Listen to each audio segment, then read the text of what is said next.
Chapter 5, Uncle Feather's Adventure. The next day when I got up, Fudge's bed was empty. He doesn't know you're supposed to sleep late when you're on vacation. I pulled on my jeans, which I'd left on the floor. They felt cold and damp. I forgot about the sloped ceiling until I stood up and whacked my head. That made me so mad I kicked the wall. So before my day even started, I had a bump on my head and a pain in my foot. As I pulled on my sweatshirt, I heard foghorns in the distance. I took a look out the window. Nothing but white. We were completely fogged in. I hope Grandma's making cocoa, I thought on my way downstairs. She likes to get up early. She says at her age, you really appreciate morning, and there's no point in wasting it. So I wasn't surprised to hear her laughing as I came through the inside door. The kitchen and the living room are really one big room with a stone fireplace in the center. Buzzy Sr. was having breakfast with Grandma. They'd really hit it off last night. At supper, they'd laughed so hard, you'd have thought that they were old friends. At the same time, Grandma was trying to feed Tootsie oatmeal, but Tootsie likes to feed herself, so she grabbed the spoon out of Grandma's hand and wound up with a blob of oatmeal in her hair. "Pee!" Tootsie said when she spied me.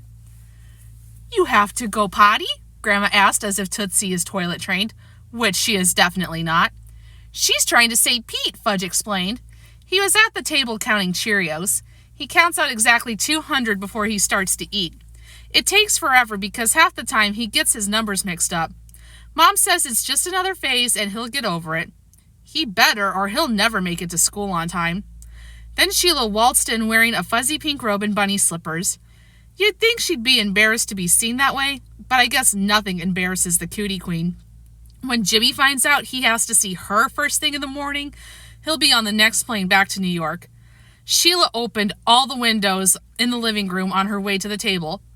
"What are you doing, Sheila?" Grandma said. "You're freezing us out." "I can't stand the smell," Sheila said. "It's a Maine smell," Buzzy Sr. said. "It's the dampness and the mildew." "Doggy dew is more like it," Sheila said. "Maybe your dog goes inside, but my dog doesn't," I told her. "Close the windows, Sheila, please," Grandma said. "The baby could catch a chill."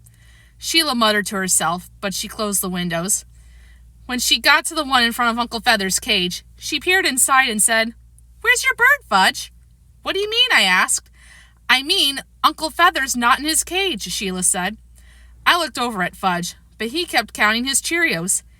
82, 83, his bird is gone, I asked. "Yes," Sheila said, "gone, as in not present, as in disappeared from view." I jumped up from the table and ran over to Uncle Feather's cage. Sheila was right. Uncle Feather was definitely not present. I looked back at Fudge, who kept counting his Cheerios. 84, 85, where's Uncle Feather? I asked him. "Someplace nice," he said.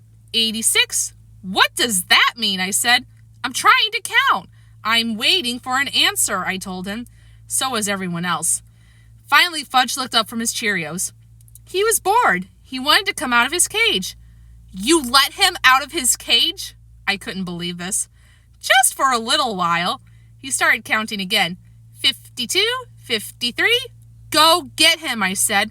"First I'll have my cereal." "Oh, no, you won't," I told him. "First you'll get your bird." "Grandma," Fudge said in his best little boy in the world voice. But Grandma didn't fall for it. "Go and get your bird, Fudge. Your cereal will wait." Buzzy Sr. and Grandma exchanged a long look as Fudge ran out of the room and headed up the stairs on the Tubman side of the house. Then they laughed, but I didn't see anything funny. I sat down and buttered a piece of toast. In a couple of minutes, Fudge was back. "He's not there." "Not where?" I asked. "Not where I left him." "Where did you leave him?" "I can't tell, but he's not there anymore. And the window's open." I looked over at Sheila. "Well, how was I supposed to know his bird wasn't in its cage?" she said. "You opened the windows everywhere?" I asked. "Well, yes, because of the smell." I shoved my chair back from the table. "Let's not panic," Sheila said, sounding exactly like her father. "Let's think this through in a logical way." "I've thought it through," I told her. I grabbed my rain jacket from the hook near the front door. "Come on," I said to Fudge. "Search and rescue," Buzzy Sr. said. "That's the spirit." He raised his coffee cup to toast us. I helped Fudge into his new yellow slicker. It's so long, it hangs down to the ground, making him look like a little old man with no feet. I stuck the matching hat on his head.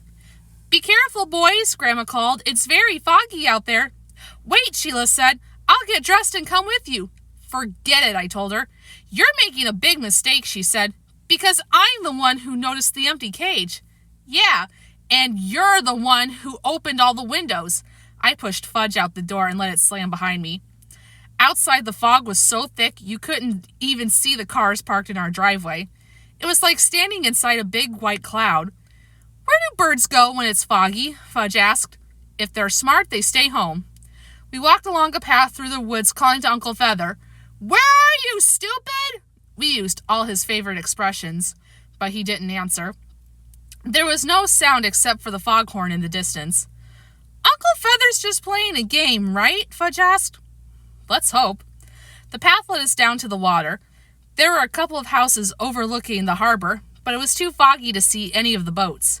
We'll start here, I told Fudge, stopping in front of an old white house with black shutters. We climbed the steps to the front porch.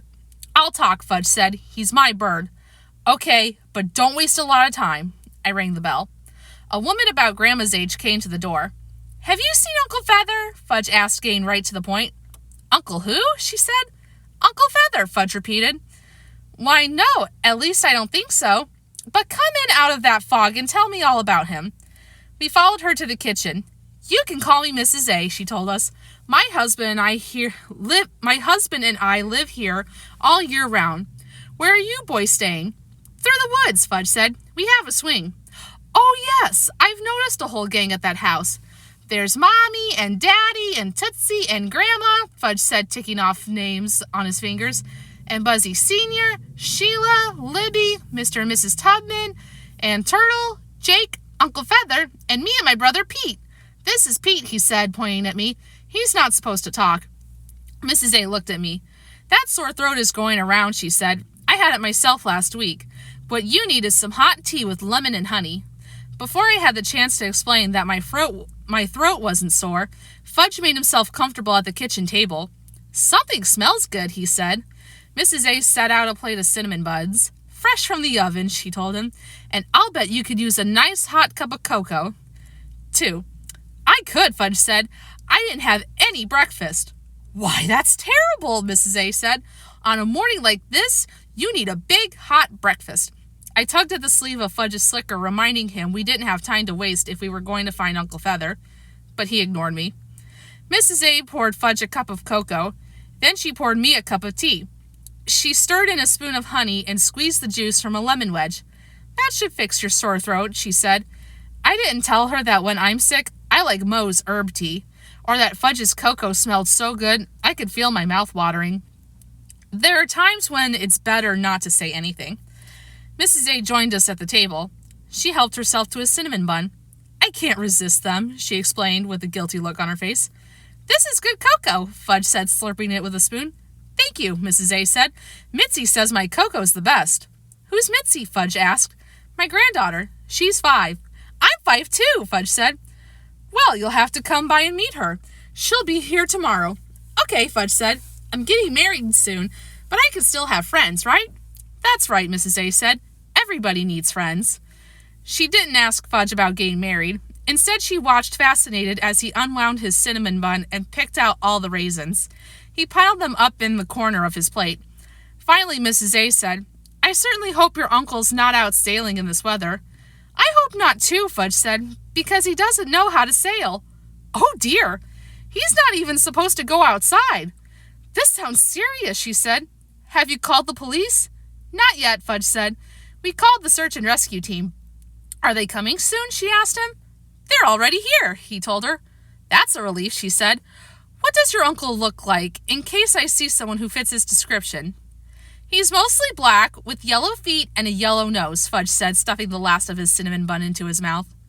Mrs. A seemed surprised by Fudge's description. I could tell she was thinking hard. Then her face lit up and she waved her hands around. Oh, I get it. Your uncle's a scuba diver. Does Uncle Feather know how to dive? Fudge asked me.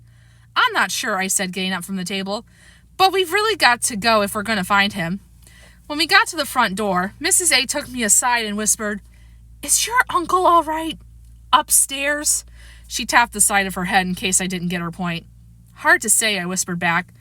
Then I shoved Fudge out the front door. Thanks for the snack. Come back tomorrow, Mrs. A called. Okay, Fudge said. As soon as we were away from the house, I grabbed Fudge by the arm. Why didn't you tell her Uncle Feather's a bird? She knows that, Fudge said. How does she know? Everybody knows Uncle Feather's a bird. No, she thinks he's your uncle. My uncle, Fudge said, laughing. That's really stupid.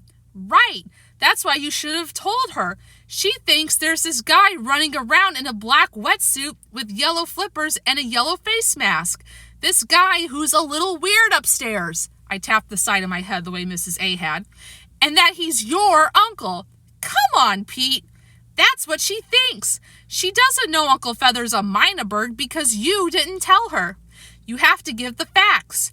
You have to say, my mynah bird is missing. He's mostly black with yellow feet and a yellow bill. Not nose, I told him. People have noses. Birds have bills. Get it? She made good cocoa. If you stop for cocoa at every house, we're never going to find him. Never? Never. Fudge started crying. That's not going to help. I dragged him along the rocky beach, hoping we'd hear Uncle Feather calling to us. But there was no sound except the waves breaking against the rocks. We went to 3 more houses along the water, and Fudge made it clear that his mynah bird was missing, but no one had seen Uncle Feather, although they promised to keep a lookout for him. So we trudged back to our house. Sheila was watching for us at the living room window. She opened the door. Did you find him? She asked. No, I said. Fudge sniffled. Then he covered his face with his hands and lay down on the floor, still wearing his yellow slicker and rain hat. We were quiet for a while. I guess all 3 of us were thinking about Uncle Feather. Alone, lost and frightened. Suddenly we heard a piercing scream.